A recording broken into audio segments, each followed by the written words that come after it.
Hackamania.com, promo code WATP. We're going to be in Las Vegas May 9th through 11th. I'll be there May 8th. Come down a day early. Hang out with us. We're going to have a blast. Live podcasts.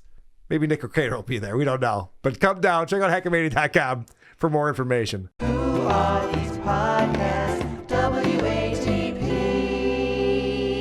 Gakia. Go. All right. This is questions about Kate's place because John spent the night over at Kate's apartment, and Vince is going to get to the bottom of this. Go back then. You went to Kate's house after the strip club, right? Kate's apartment. Kate's apartment. When you got there, did you recognize that you had your phone? That's when I knew I lost. As soon as you got there? Some point when we were... So, not really related, but what happened when you got back to Kate's house, apartment? We went to bed. I don't know. You went right. Said the guy telling the truth. We went to... That's what people do when they're hooking up, right? They go to bed? Yeah. Right to the bedroom? Pretty much. I mean, I can't remember if we had some wine, but I think we went straight to bed. It was late. What time about? Probably like 1 or 2 in the morning. Okay. The tell right there. Probably about 1 or 2 in the morning. And I don't even know what parts of these are the lie. I just know it's all a lie. Like, I know he did spend the night at Kate's apartment. That part we know is true. Also, John, if you're going to have the filter on like 95% on other streams, you can't just not have the filter the next day. Yeah, I just it makes forgot. it seem like you're being dishonest. Yes. And outside of the filter, I love just the joy and light we'd never seen before that was in his eyes when he was relaying this story to Clay. Even Clay was like, I've never seen you this happy ever about anything. And it took about how many hours for this to return? The L in the forehead, the absolute just fear, paranoia, tension. It's just, that's how long it lasted. You can give him the greatest gift in the world. It'll last about 24 hours before misery sets in again. And let's remember, we witnessed him finding out his son got into Harvard. Right, yes. Oh, my God. But I don't know why John thought he could come up with this lie about hooking up with Kate and it wouldn't lead to this specifically. Props to VTM for interrogating him. And John has no answers for any of this stuff. And that's why he looks so miserable right here, because he's like, oh, fuck, I am being found out right now. Now, you had said something about her bed being... No. I'm not talking about that. Please, do me a favor. Some things I tell you privately. Anything that I've told you, that's private. Please, can we keep it that way? Well, we really... Why does he keep stepping on this specific rake? This rake is right outside of his doorstep, and he just steps on it every day. Why does he send details, personal details to Vince, and then is surprised when Vince brings it up? So what Vince is referring to here is the fact that John said Kate's bed didn't have any sheets on it and had blood stains on it. And it was just a mattress on the floor. And so this is what Vince is referring to. And now John's like, listen, I'm going to pretend I banged this girl, but I don't want to embarrass her. That's a step too far. Carl, when I think about the stories he's told us about his kids and the things he's admitted that even have nothing to do with him, that's just like, hey, my kid did this. Yeah. Let me just share something about them. And the effort he's putting into protecting Kate. Like he normally lets Vince at least finish while he does his blah, blah, blah, blah, blah. Now he is shutting him up. He's like, you don't fuck with this. Interesting. This is You're not right. about super chats. This is true love. Yeah, let's see if he reads super chats. Let's see if he reads super chats from a character called Kate's bloody mattress on the floor. I bet he Kate's bloody will. mattress on the floor. Yeah. He won't rush through it. Even the $10 ones, even the $9.99 ones, he won't? Oh, maybe.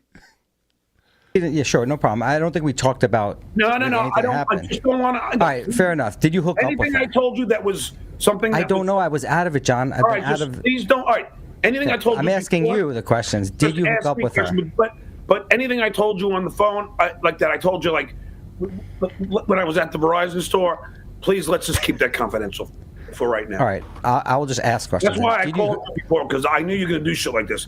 I don't want anything revealed about anything that I told you. Well, I got some more information from this person. I'm going to ask you about it, and hopefully we can figure out exactly what happened. So after you left the strip club, you went back to Kate's house. Did you hook up with her at her house? Good question. See, now look, this is Baby Fatso just tweeted this out. Wait. There's a tweet from Chad? Well, then don't answer the question. Let's get right onto that. This is such an obvious tactic that John's trying to utilize here. And I love that Vince said, I was out of it. Nothing you can say, because he knows that's John's excuse for everything. I was half in the bag. I'm not responsible for anything I say or do. So you accuse me of something, I was out of it. What are you going to say? Yeah. Get this tweet over to Stuttering John. I know you're going to go into the police to file a report today. Can you let them know Pinky and I hired not just one, but 2 PIs to follow? Yeah, John, I don't get distracted by them. So far, they have nothing to do with this. You're at Kate's house, her apartment. Did you hook up with her there? Good question. Still a good It question. doesn't matter, Vince. Well, why do you care? No, I'm just curious, because I'm a Yent. Okay, let me explain this to John yet again. The reason why we care is because you're implying that you did. And it's a shitty thing to do to hang out with a chick that everyone knows who she is. She's a part of the Dabbleverse. She has an internet presence, or had. And for John to say, yeah, we had a great time. I spent the night, didn't leave till the afternoon the next day. Like, all these things are... John, put your eyebrows down. Yeah, right. He's like Millhouse. All these things are implying that he slept with her. And so I think it's a fair question from the attorney here. It's a yes or no question. Did you hook up with her or not? Why do you care? John thinks he's allowed to ask his political guests if they've ever done anal. Yeah, but this is too far for him. Exactly. It's a great point. You fucking Noel Castler? Yeah. I'm curious. I was just curious to the story of the phones. I thought we were going to stay on topic here. So John wants to bring it back to, and the whole conversation is about John getting his phone stolen, and then, we find out, I don't know if we're going to have the clip or not, but we find out, because I mentioned on Point Dabble Point that John went to find my device, which you can do. I know his things are connected, because when you text him, it hits all of the pings and everything like that. So all of his devices are connected. You can go to your MacBook, find my device, find out where your phone is, your iPad, and everything else. John lets it out that he was on the phone with Apple. And they're like, yeah, your phone's in Ithaca, New York. So he had to call someone. He's so old-fashioned. He had to call someone to find out his phone is located in Ithaca. And he's claiming it was stolen. The person who stole it's looking for tons of money in order to send it to whoever wants it. So John's like, why are we talking about me fucking this 25-year-old that I've been bragging about all weekend when we can be talking about my stolen phone? Oh, we didn't agree to anything. I don't know what happened. I think this is... No, everything is fake. The picture, the kiss is all AI. We didn't do anything. I was wrong. I had said to you this is AI. No, you were right. I was wrong. We didn't do anything. I said I was wrong. We didn't do anything. Don't worry about it. All right, so you hooked up with her. I don't give a shit. I mean, did you have sex with her? It doesn't matter. No, we didn't do anything. That I believe. That's the part that I believe. In case you're wondering what John's referring to, it is this photo right here. And my wife is still mad. She just saw this today on Point Dabble Point. She's still mad at Kate for this photo right here of those two smooching. By the way, if any of us haven't sent out our Christmas cards yet, this might be the thing to rush over to Snapfish and see if they can get it back to you overnight. Cocaine's a hell of a drug. It's going to be a great show if we're not going to get any information out. I thought we had a ton of other things to talk about. This is the biggest news going on in your life ever. You hooked up with a 24-year-old. I was wrong about you even doing it. How dare you? I'm not a creep. You had previously told me that you would never hook up with someone that is younger than your oldest child. What happened? You pause it, Carl? Yeah. That's a great question, too. What happened? What do you think, Cardiff? Well, no. It's the screaming at she's 25 now. Mm-hmm. He's making it like she got older and he did not age a year from a year ago when he said it was creepy. That's what he loves about these high school girls. They get older, he stays the same age. All right. I don't think that's the phrase. Well, no, I'm pretty sure that's how it goes. Okay. You don't even like that movie, Carl. John's like, I'm from the Howard Stern show. I'm just not comfortable or used to trying to do a regular interview and being pressed by all of these sexual questions. It's just not something I'm familiar with. And how dare you, Vince, when I'm trying to tell a very innocent story about a 60-year-old man, a 25-year-old girl, and 2 phones that went missing. and Can a we please stay on cocaine-fueled topic? sex romp. That's a great point because John will say inappropriate things to his guests, as we were just talking about, and he'll say, listen, I learned from Howard Stern. I was on the Howard Stern show for 15 years. This is how I learned how to do this sort of thing. And then Vince, who's a Howard Stern super fan, also learned from Howard Stern. Mm-hmm. Did you hook up? What'd you do? What's going on? Mm-hmm. I don't like this line of questioning all of a sudden when he's the one under fire. Yeah, John also told Pat Dixon that everything he does is performative and Andy Kaufman-esque. But then in the same breath, he says, I was told directly from Howard Stern, be yourself. Talk about your day. Right. Just be honest. Which one is it? Yeah, which one is it? Because it is all performative. That's why we don't think IRL streaming, while it would be great if he could do it, we don't think he can pull it off because he's always performing when he knows a camera is on. We don't get to see the real John Melendez, except for when he's wasted, which is why I really enjoyed that Rob South show that we looked at earlier. That was pretty cool. When we started talking for the second time around, not the first time. The first time, I stuck to that fact. I was interested in Kristen Carney. Yeah, that's a fact, Jack. And Kate says the guy who's not lying. I only start it when I'm lying. It's a fucking capo. Yeah. I think he forgot that I think he forgot we've heard those calls that would end with him saying, I love you. Yeah, when we get married, we're going to go to the beach and down to the Keys, Epstein Island. I forget all the places he wanted to take her, but some crazy places. Epstein Island is nice this time of year. All times of year. That's what they tell me. But that's where the women stay the same age, Christian, if you want to go back to that. When we started talking and she apologized profusely and felt so bad, and then we started talking and laughing, and it became, a very, I don't know, like it was like we were, like it was. No, we I don't know. It seems bizarre, but it was like we were falling in love. It was crazy. Oh no! You did not just say that. This is going to be so much more embarrassing when these tapes come out, this next round of Kate secretly recording everything that's going on. Yeah. It's going to be so much I keep thinking worse. this is secret. He's okay with saying this. We're falling in love. I didn't want to sleep with her before. I promised I wouldn't, but now we're in love. So what are you going to do? And he's so sincere. He was telling Clay earlier when he was first busting out with the story, he couldn't stop forgiving everyone. He actually said to Clay, he's like, I'm not even thinking about the Shitwaya or Pinky or any of those people because he was so in love suddenly. And he started talking about Catholicism and forgiveness and how that's always been a huge part of him. It lasted about 24 hours, but he meant it. When he has just the slightest win or even perceived win in his life that he can claim to others is substantial, suddenly all these enemies aren't so bad. Suddenly everything that's happening to him isn't so bad. Suddenly he can see past all of it when he just gets the tiniest bit of love. Sleeping with Kate is like owning 3 boats. He was excited about the boat. He couldn't wait to drop that news. But this was way beyond that.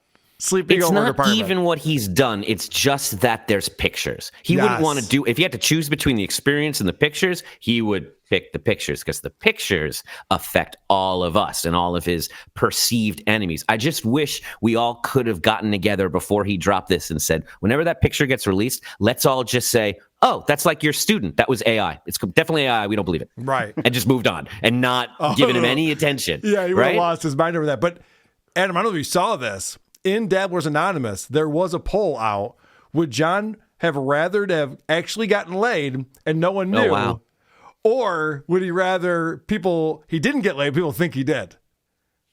That And really, who that's won, all you need to know about this guy. He'd much rather have people think that he got laid. Mm-hmm. Less venereal disease too, by the way. Yeah. A lot of upside on people just think you did it. He was really invested in getting those pictures. Dustin, or whatever your name is, can you get me those pictures somehow? How? Right. You don't have your phone. But again, what Adam's point takes me right back to where my initial thoughts on this, when the pictures came out, when Chad put the picture out. The story that Chad got and leaked out is the exact story John would want out there. Yes. Which leads me to believe that none of it is real. Oh, I think it's all real. I think that. Think? Yeah. Oh, yeah. Here's what happened. John and Kate met up at the Mexican restaurant. I believe that. John was drunk already. Kate didn't have much of an appetite. They go meet up with their friends at another bar. They go to a strip club. They score a blow. John has no money for it. The bouncers kick him out because he has no money, and the beers are $15 a piece, and he really wants to drink those beers. They go back to Kate's apartment, and it's John and Kate and a whole mess of people who want to stay up doing blow all night. John slept on a chair somewhere. He didn't even get the couch. He wasn't even close to the couch for this. Got nowhere near Kate, and woke up the next morning hoping something would happen. Hung around as long as he could till finally it got awkward. Kate's like, "Look, I got shit to do. Can you get the fuck out of here?" That's what I think happened. What do you think, Cardiff? Am I crazy? I don't know. I almost think like Kate's in on it, in the fact like let's convince the world we're together, we're in love. Let's take these pictures of us kissing. Yeah. Let's get them to Chad. Let's get all this out there. But yeah, you're probably right about the other stuff. But no, you're right. That's a good point. I forget about that part, that there's a side of Kate that really wants this kind of attention and likes people talking about her and her being involved in it. And so, yeah, this was part of her strategy. I'll go out with John Melendez and we'll make a huge splash in the Dabbleverse. It's all anyone will be talking about. Because the story Chad's told of a PI that was staking them out all night is just stupid enough that Kate and John came up with. Oh, I don't think they came up with that. I think that one of Kate's friends, because John talked about this, we talked about it on Dabble Point today. One of Kate's friends is interested in John because of the Dabbleverse and took photos and leaked that all to Chad directly, knowing that TM Zumach is the place to leak this information and get it out at MLC. Do you think it was Kate's hot friend Emily or hot friend Emily's hot mother? Who do you think or leaked the Emma's photo? mom, right? Yeah. That was some weird crew they had doing blow and going to strip clubs. It just, I don't know. It just seems like a Page 6 story. Oh, John Melendez has a huge penis. Yeah, I wonder where that rumor came from, right? Like, I know what you mean. I think a mistake that intelligent people make is in assuming that there are, planned reasons and motives behind the things that people do. And sometimes it's just a feeling, or it's just random, or I know it'll get me some attention in the Dabbleverse. I know I'm lonely tonight. I know I feel bad about what I did, whatever it was. I don't think there's a big meaning behind it. I don't think, I think it just happened. I think Clay likes hanging out with John. I think Kate likes older men, and all of that is okay. Maybe Clay likes getting beat up a little bit. Maybe Kate has a thing where she likes this sort of thing. It's everybody's right to do whatever they want. The only thing that's clear is that Clay and Kate are getting whatever they need out of this, and John is delusional. Because what we really learned, which is very revealing to me from this experience, is that John doesn't know where anything in New York City is. Yeah. And that's fucking crazy. He doesn't know where Grand Central is. And this Mexican restaurant he's talking about is on 34th and 8th. Yeah. You know what's also on 34th and 8th? The entrance to the Long Island Railroad to go back to Long Island, which means his favorite restaurant in town that he had to book a day in advance is one block away from the train. So you're not really exploring the city very much. You haven't gone past, Penn Station, which is remarkable for a 60-year-old man. When they're talking about the strip club, Vince asks him, "Oh, there's two locations. Is the one Midtown or downtown?" And John goes, Here's the difference between Midtown and downtown? I know that. I've never worked in Manhattan. It's crazy. He really is so sheltered. I think the reality is much closer to the way you described it, Carl. And of everything that John said, there's probably only the one detail that's real, that wherever he slept that night, it was stained in blood. I think it was a chair, like you said, but there was definitely a blood stain in the morning. How embarrassing for Kate. That I stained her chair all bloody. That's not bizarre at all, John. Obviously, she's got major daddy issues, which is great for you. I mean, you're an older guy. I wouldn't say that. Well, John, if your dad was gay, you're going to have issues unless you're super strong mentally. Well, Devin and Alexandra's dad is gay, and Exactly, and expect them to have major issues. Well, put it this way: John actually got mad just now. Yeah. He's like, "You're saying mean things about my girlfriend." Yes. And that's not cool. I'm going to put my foot down right now. You're gay. Yeah. And what he's saying is a known fact that Kevin Meaney was gay. Right. He was an espresso martini. The subtle implication that it was something other than charm and good looks that got him this attention. Well, right, yeah, that's the other thing too. But I'm the Duke. That's why she likes me. Oh, okay, yeah, no, that's it. You're right. No, she has to be broken inside. That's the only way this works. The person that is, because I see so many super chats. Not that many. But the person. What happened was in the morning. Yeah. Kate called one of her friends, who she thought was a friend, and this friend is the one that's spilling all this information. Who is involved with this theft? Now, can you pause it? Yeah. She called her friend in the morning, but her phone was stolen. Good point. Kate didn't have her phone the next day. Oh, I think he goes on to explain that she FaceTimed on her computer. I think Vince asked that question as well. So let's get back to the phone things.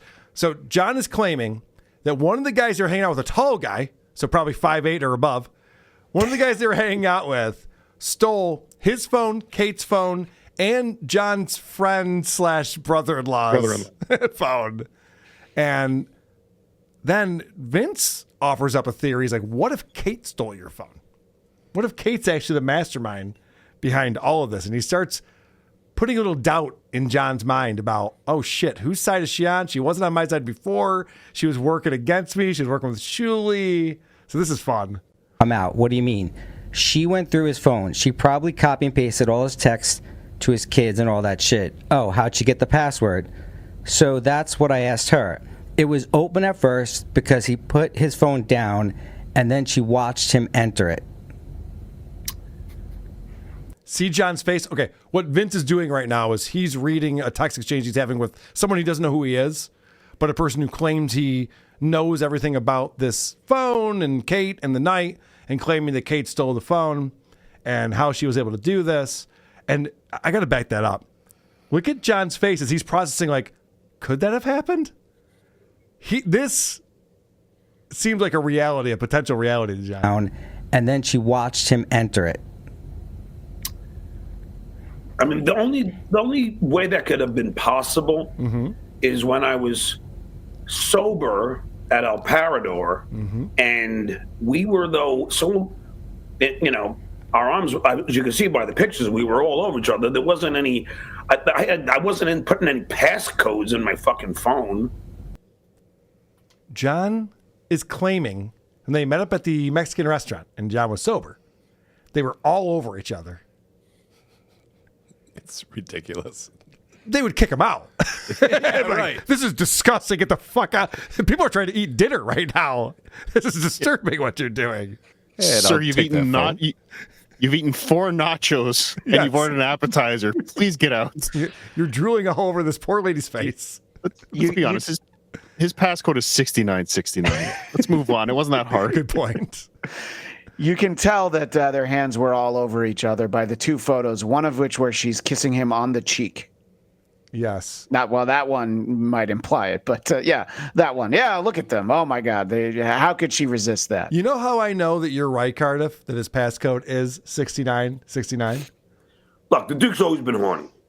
The Duke is very horny.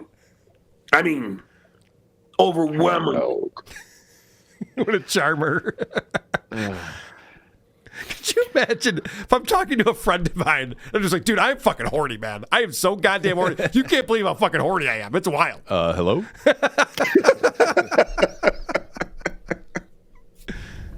I was busy fucking paying attention to my date. Obviously, that's why there's a chance maybe. I don't look. I don't think look, after what happened with the taping and the phone calls, Right. I mean, is she capable of doing something? Yeah. Has she done something like that in the past? Yes, but I don't think she stole my phone. I think this guy's just full of shit. And also, would I be so gullible that I'd fall for the same thing twice? I mean, come on. Stepping on the rake. What's brilliant that's happening right here is that this was a win for John because he thought it took away the embarrassment of the previous situation. He thinks this negates that because in his mind, it does. It's all worth it. I'm the winner. I'm the Duke. Vince right now is slowly chipping away at that, and it's starting to work, and you're starting to see it, and all the joy is gone, and the hatred and the anger at all of us and everyone else is slowly coming back, and he's starting to realize what's going to happen because his argument against it is, I don't think she would, even though, mathematically, scientifically, politically, culturally, everything would tell me, oh, she's going to do it again. But I just don't think so. And I'm going with my gut on this one, Vince, the evil lawyer. Is there strong evidence that she's done it in the past and she'll do it again? Of course there is, but I doubt it. Not this time. And I'm pretty sure that his password is John. It's John. I'm pretty sure. So he doesn't forget. Shit. Okay, so phone wasn't dead. That's just you trying to squirm out of it. Vince, I swear on my life, because You don't have to tell me, John. I'm just telling you what he wrote me. Kate will attest to this. When I tried to get on my phone, it was dead. She was with me when it was dead. And the other thing I'll tell you is, so let's get this straight for a second, Vince. Now, I'm going to try and ask you to use your Columbia brain. Okay? If my friend's phone was stolen and we found the guy that stole his, which was a man, why then are we going to then jump that there's two perpetrators? The guy stealing my friend's phone, and then Kate's phone was definitely stolen. And I know that's as a fact. And then my phone is stolen. And then somehow this guy's alleging that the only phone Kate stole was mine. She didn't steal her own, and she didn't steal my friend's. So she didn't steal her own. You're really cracking the case, John. Yeah, good point. Maybe it's just as simple as Kate didn't want your friend's phone, your brother-in-law's phone. She only wanted your phone, and her phone is not stolen. She hid it, right? And so this guy in Ithaca's got your friend's phone. That's it. Or maybe everything in life is not some kind of Star Wars, Joseph Campbell, power of one absolute. And he's just saying, maybe Kate knows a little more than she's letting on. Right. Can we agree with that, John? Or is that too much for you? Yep. For, again, my hypothesis is this guy's just trying to put it on Kate. Well, this is the guy that you're claiming has the information. Kate, as you text me right now, did you steal my phone? I'll believe you. Send her a text. Let's talk to her. Kate Meaney didn't steal the phone like Charles Manson didn't kill those people. Right. Yes. Good point. Kate is actively texting him when he goes, text me whether or not you stole my phone and I'll believe you. What a waste of time. With children, you don't say like Vince is like, I think this woman's stealing from you. You're like, I can produce her and have her tell you that's full of shit. Right. Case closed. Yes. But not how this works. Just text me. I don't believe you did. So did you steal my phone? It's a simple question. Oh, fuck, John, you got me. Oh, all right. Well, you were right, Vince. I believe you. I believe you. Kate said she didn't steal it, but she did write a book called If I Stole It, and it explains how she would have stolen it. It's not a compound question, is it, Vincey? No, it's a beautiful question. The only thing is, John, she could obviously misrepresent the answer to you. So just because your friend's phone was stolen doesn't mean that that same person stole your phone. Of course not, Vince. And just because... and just because... Yeah, come with an example, John. Here you go. Lindsay, I get what you're saying, John. It's an indicator, but it's not 100%. All right, so if the same guy kills 10 people... Okay. I want to know where he was going with Lindsay Lohan. Yeah, who is she going to kill? That's a good question. Just her career. That's what I think she's doing. So, Now, Vince starts asking him, so your phone has been stolen by a guy who can activate it and get into it, according to everything that we know or John knows. Is there anything incriminating in this phone that's going to be embarrassing for John? Are you upset at all? Anything on the phone can be incriminating to you? Not incriminating, no. Anything that's embarrassing that we wouldn't know about? I don't know. I mean, how would I know? Well, it's your phone. How would I know? Well, because you know all the bullshit you put out into the world, and you know reality. So what's the part that's reality that's going to embarrass you? How would I know? And for those of you just listening, John waited for the question to finish, then took a giant sip from a cup of tea and then just like swirled it around his mouth while he was thinking, waited for Vince to finish, then took some time to swallow and then came back with nothing. Right. By the way, that might be a coffee or tea mug, but I'm sure that there was probably some grain alcohol in there. It could be Irish coffee. We don't know. Yeah, that's fair. That's fair. Like what? Naked pictures, your porn sites that you visited, all that stuff. Emails to family. Looking up. Let me think. Porn. I've heard of that. Freeze. Emails to family that go unanswered multiple times, maybe something like that. I don't care what porn sites John goes to. I don't give a shit about that. Well, how would he get into an email? Wouldn't they just open up the phone and see your email there? How would you get into an email? Now, this is crazy, guys. If you are on my phone and you have it open, I have this app called Gmail. It's got all my email right there. Ooh. And then we can just touch that. An app? Yeah, What's yeah. an app? Yeah. Like this whole screen is just full of apps, and anyone can just touch that app, and it opens right up. You go into Safari and you type Gmail. No. Nobody can crack that code, Carl. There's this new thing where you can actually just download apps to your phone. Like one of them is email. I have one that's a calendar. You just go into that. Like Candy Crush. I have that too. But you just go into that. So you're saying all these pictures on the phone, these are all appetizers? Is that what you're trying to have me believe? They'd have to log into my Gmail. They'd have to log into my Gmail. So this is old man opening Safari and going to Gmail because he doesn't know how to use an app. Or he's this stupid. I don't know. It's hard to tell. If he is logging into his Gmail every single time, you know how simple his password. It's got to be password 3 at this point. JOHN69. I think everybody's right. And it would explain why he's so angry all the time. Imagine if you have to go through that process every single time you want to check something on your phone, typing that small little thing in and doing the CAPTCHA. Right. My buddy David Collins. I text with him from time to time. He was just on the show recently. And I sent out the YouTube link to you and him of the video, and I forget he has a flip phone. He's still doing that thing where if you want to type in an M, you have to hit 5 3 times. Oh. he's got one of those types of phones. Like, I forget that it's frustrating for him to send text messages. I'm like, I'm sorry, I didn't mean to make you text. I'll just email you next time. That's like what John's going through every time he has to open up his email. Wait, I just realized I don't think he's ever looked at email on his phone. Oh. I think that's only on his laptop. That's interesting. Holy shit. He's like, how would they get my email? All they have What is are you my talking phone. about, Vince? Yeah. Oh, This is wow. foreign to him. Email on his phone is foreign to him. And, okay, the funniest part about that is that John worked for NBC up until 2014. Yeah.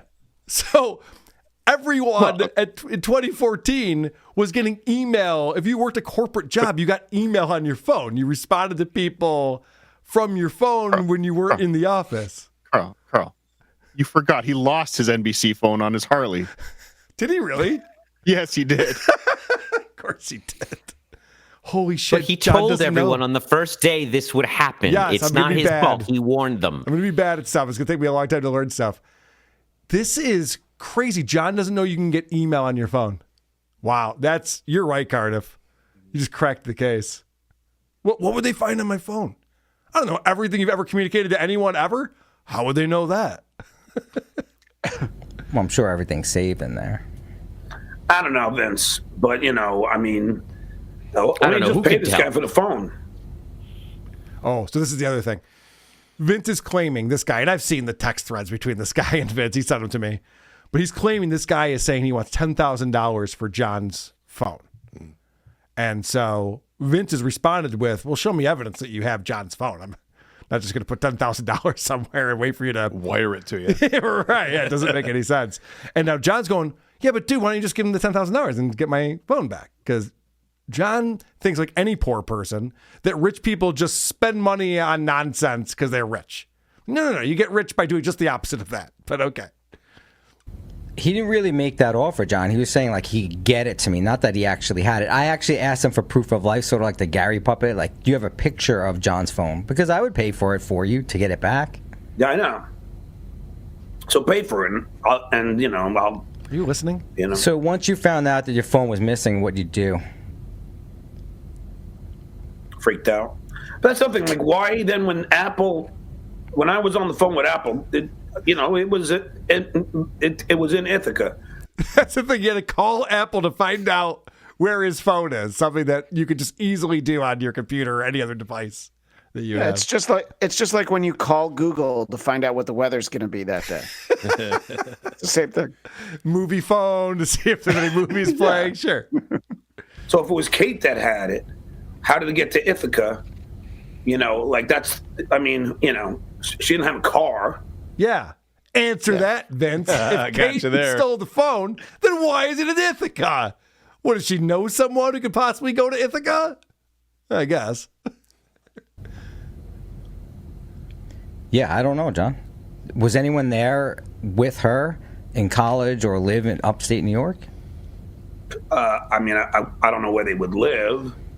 You don't know where they would live? It may be in a house or an apartment. Or Because where someplace everybody in Ithaca. lives. It's a College college town. People figure it out somehow.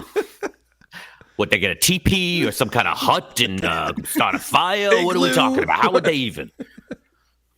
Maybe a year. Would you agree at least there's a probability that Kate potentially stole your phone? Oh, this is a great question. Is there a possibility that Kate stole your phone? A very telling answer right here out of John, because he's processing all of these questions and thinking through these different scenarios. And he wouldn't have said this at the beginning of the show, but now we're 37 minutes in. I think I've asked her. She denies it. So, He's asked her. He thinks he asked her. He asked her if she stole his phone. Now, I don't know a lot about stealing people's property because I don't do it. But if I were to do it and someone asked me if I did it, I would say I didn't. Because I'm already a thief. I might as well be a liar. I cannot tell a lie. Yes, I did steal your phone. Otherwise, you would suck as a thief. I'd be the worst thief ever if that were the case. Just destroyed your credibility, Carl. I know. John, the reason these shows exist is because for the last couple years, you have prided yourself on being a master interrogator. Mm-hmm. You look at the classic lawyer scenes in cinema and you go, I can do that. Yep. You look at actual interrogations on YouTube and you're like, I can do that. And then when presented with it in real life, you're like, Vince, I asked her if she did it. She said no. What else do you want me to do? John, do you ever lie about stuff? Yeah, all the time. What's your point? But I have reasons. There are reasons I do it. Why would she take my phone? I can't even think of a reason why. This is interesting. I mean, there's a probability. Everything's a probability. I mean, anything could have been true. But, seis cuatro, 6, and, Oh, now he's starting to dox the phone number. This is the phone number doxing that he does, that he thinks he's so creative and interesting with this shit. Isn't that interesting, though, that he just goes, well, yeah, I guess anything is possible. We were just playing clips a little while ago where it's just like, well, Kate didn't do it. We know this other guy did it. Now all of a sudden he's just like working through all the different scenarios. This guy, Jeff, Sorry, did you hear him when he was doing it on his dark show? No. I think it was yesterday. Oh, yeah, I did listen to it, yeah. He was singing it in Spanish. 6, 1, 3. He didn't know Trace. Trace is a tough one. That's a tough one. Puerto Rican did not what is it? breathe. The 8th day of Christmas to I don't know. I have 9 pimples on my back, and then And then What are we doing? Giving out his phone number in a coy manner? 8 warts and 9 What? No, I have all these pimples. No, I'm only kidding. They're really just little bumps from eczema. Let's say you're giving out someone's phone number. Why do you have animosity towards that person? Yeah. This is the person that Kate. Now, here's the other thing. When Kate called this person in the morning, well, in the afternoon, because we didn't get out of bed till 1 o'clock. But when she talked to this person, it was on FaceTime on her computer, like she didn't have a phone. There's your proof right there. She was pretending she didn't have a phone, and she kept that up the whole time. She didn't slip up and go, oh, I'll just give him a call. Oh, fuck! Where did this come from? There's your proof. Now you could go, well, that was a guise to make it appear that she doesn't have a phone. Yeah, I think I just did that, actually. Now I think about it. Good call, John. But I will tell you that then all of our conversations after that were all, through her FaceTime. So if that was a guise, then she kept it up. Oh, wait, actually doesn't help prove my case at all. Never mind, Vince. You might be onto something here. Okay. So look, if she stole the phone, John, man, that's a huge deal. I don't think she did, but I don't have any proof to say one way or another. Well, I thought that she did. Whoa! How did we get here? I'll tell you how. It's really great. Vince is so good. He's the only one who does this. He is comfortable sitting in silence. Yes. John cannot do it, even for a second. So when you present John with just a touch of silence and you sit there and you wait, I killed the clerk. He can't help, but he can't have it. He has to. It is a technique for interrogation. And Rob doesn't provide that. Clay won't provide that. They're background noise. They're constant. If you just let him sit with it, all lies will out. I love that he started with he lost his phone. That was the next day. And then all of a sudden it was stolen and he's got all this evidence. He knows who it is and he's doxing this Jeffrey guy and he can't wait. And then Vince goes, do you think maybe Kate stole your phone? He's like, that's what I thought. I got to back that up. That's crazy right there. I can't believe we got here this quickly on this episode. So look, if she stole the phone, John, man, that's a huge deal. I don't think she did, but I don't have any proof to say one way or another. Well, I thought that she did. In fact, I asked her to go. Through her pocketbook, and look at how happy Vince is with him. So it's like, that's what I wanted to have happen. It was all worth it. We did it. We got there. Now he's saying that he thought that she did and asked her to go through her pocketbook. That she did. In fact, I asked her to go. Through her pocketbook, and she had a very tiny pocketbook. So that's what pocketbooks are. Case quote. Look at my giant pocketbook. Gaping asshole, tiny pocket. I get the biggest coin purse you've ever seen. The phone would be sticking out of it. It was like a Prada or whatever, Not if she took it at your house, John. What? At her house, sorry. If she took it at your apartment while you were passed out drunk on her mattress. Holy shit, he's so stupid. He goes, did you steal my phone? She goes, no, look in my bag. It's not there. He's like, okay, well, there you go. And Vince is like, well, it could have been anywhere else. I'm sorry I asked you that, honey. I had to be sure. Yeah, right. You're at her house, because he did talk about how the phone was dead, I think, when he got to her house. But now it's missing and stolen. But the only other person here in the house couldn't have possibly stolen it from me. Right. Yeah. So why would you go through just her bag? Well, yeah, she could have hid it somewhere. Yeah, of course. Anybody could hide anything. Yeah. But specifically the person you were in the room with would be the best guess as opposed to anyone else in the world. That would be what we're looking at. Right, yes. Not going to put the phone that she swiped from you while you were passed out drunk on her mattress in her bag. First of all, no, I don't think that she'll get mad at me. She wasn't exactly fucking sober either, Vince. And by the way, I sang her to sleep. Unrelated. Yeah, he's changing the subject here, isn't he? But we're finally getting to the part that Cardiff asked about. John An hour ago. I know this has been pointed out often, but we have to address this. John was so concerned about Kate Meaney's drug problem that he reached out to her mom and said, you have to get this woman help.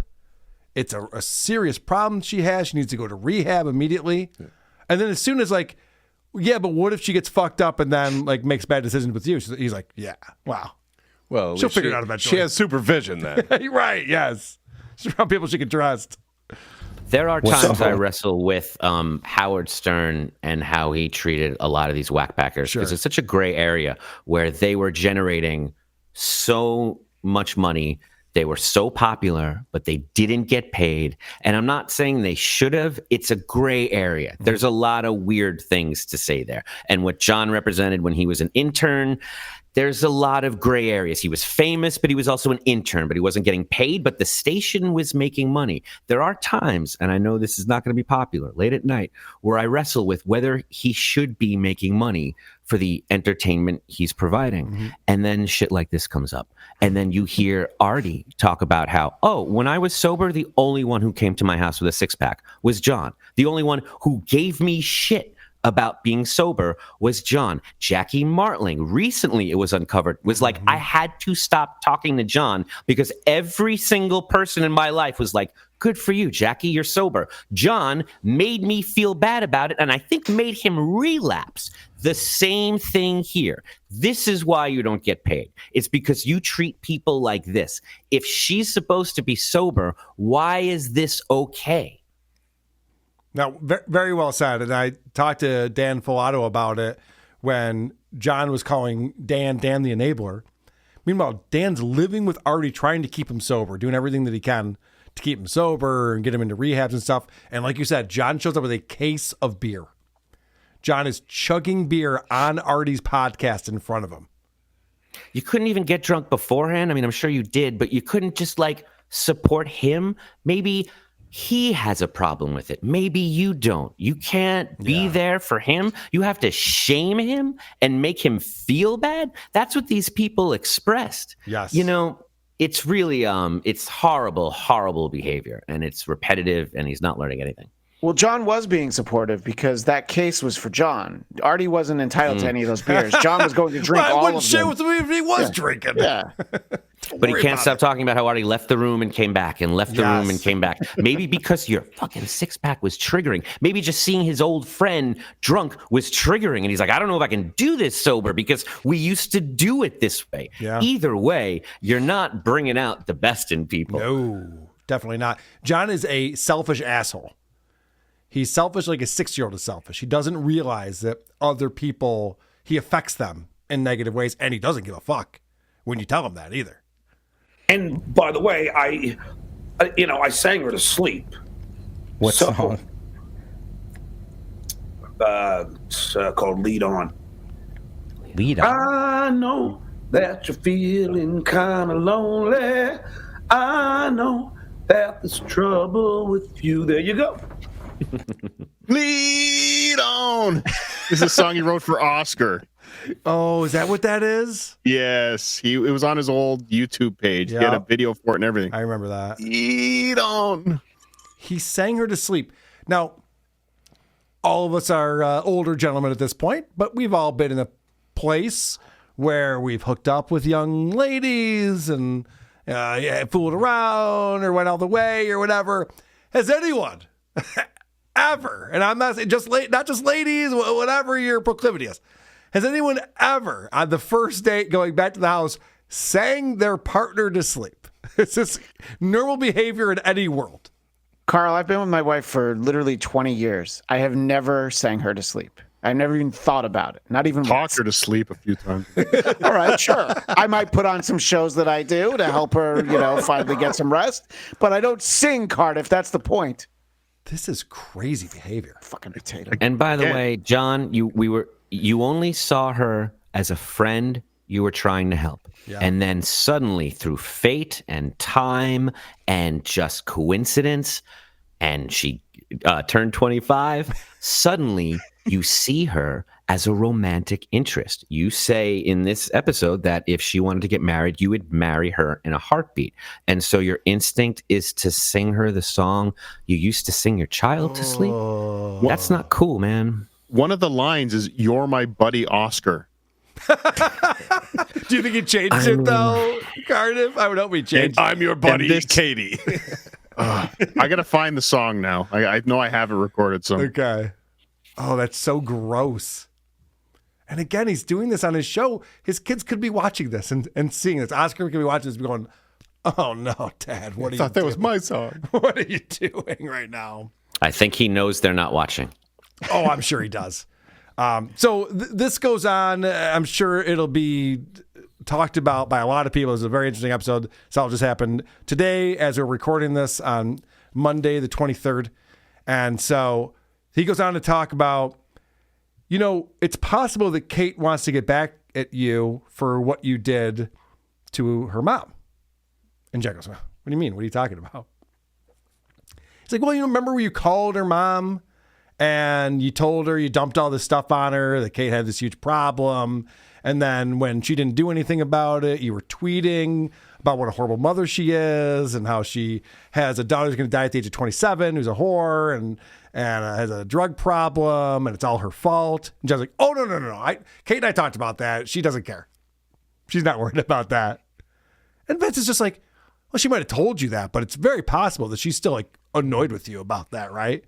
I think normal people would be pretty pissed off that you call their mom and say all these things and do all this stuff on the internet. John's like, I don't think so. That was my theory over the weekend, was that actually this whole thing is to finally make Kate Meaney's mom realize just how bad it is. John's like, look, she didn't listen, so I had to go and fuck her to see just how far her daughter had sunk.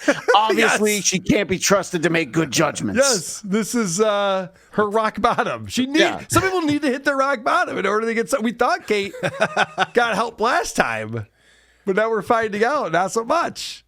I'm only here to help people. Why else are we here? Than to push a rope and help people. All right, guys, we've been having too much fun. Let's bore everyone with a game show from Cardiff. Cardiff is back, baby, with a round of To Poke a Dabbler. It's the second show that we've done, or second game show we've done on the show today. It's exciting.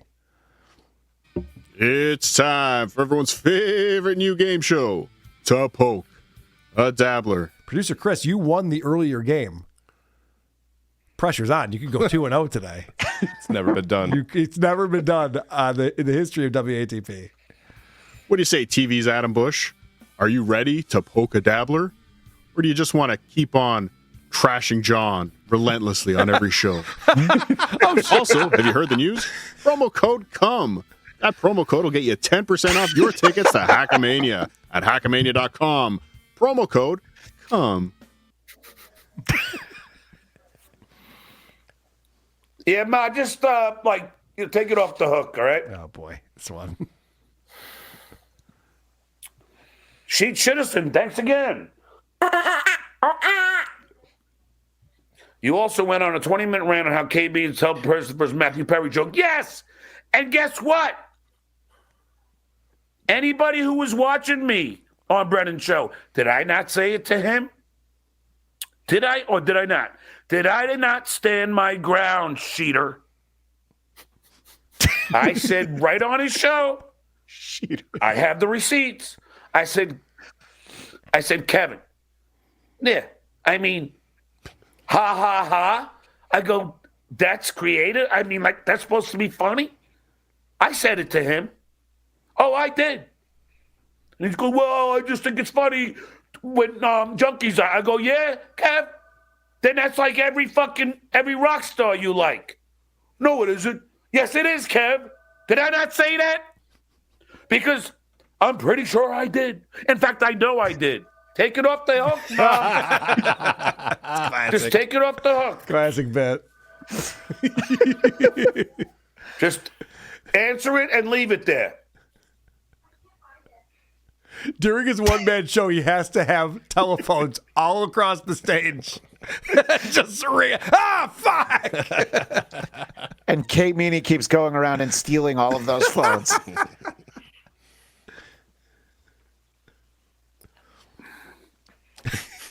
He's so mad. Again. Yeah, just hit talk and let it beep. I don't care. It'll stop. But yeah, I called him out for it. I don't back down, sheet. But you see, you try and create this false narrative. Yeah, because you know what? You can't handle the truth. Directed by Rob Reiner. He said it. Jack Nicholson. Not to mention, you claim that you would never go on KB show again. That's why no one takes you seriously. Yes, I did say that. And I tweeted out, I vowed I would never do it. I did. But it's Christmas time. City sidewalks, dressed in holiday style. Hey, wait. I'm not allowed to change my mind. You've never changed your mind? You are that perfect, huh? You're that perfect. See, you never said, I'm never going to date that girl again. And then you end up dating her again? Really? You've never done that. You've never done that. Almost exactly 1 year ago. If that's true, then you must really. What did John say next? Here are your choices. Number 1, stand on your ground. B, stick to your laurels. Next, be stubborn as an ox. 4, like digging in heels. And lastly, just take it off the hook. Lastly, 2, Hackmania.com. Promo code COME. Okay. Great choices. This just hit me. I'm going with 1, stand on your ground. That's what I think it is. TV's Adam Busch. What do you think? I'm going to go with lastly. Not lastly, 2? Take it off Not the lastly, 2, Hackmania.com, promo code COME. It's promo code WATP for 10% off. COME doesn't work. Don't even try. Christian, what do you think? Let's see. Cardiff. I was going to ask Cardiff to blink to try to help me, but I guess stick to your laurels. B. I like that one. Producer Chris. I also went lastly, and Take not it off the lastly hook. too. All right. Let's find out. You've never done that.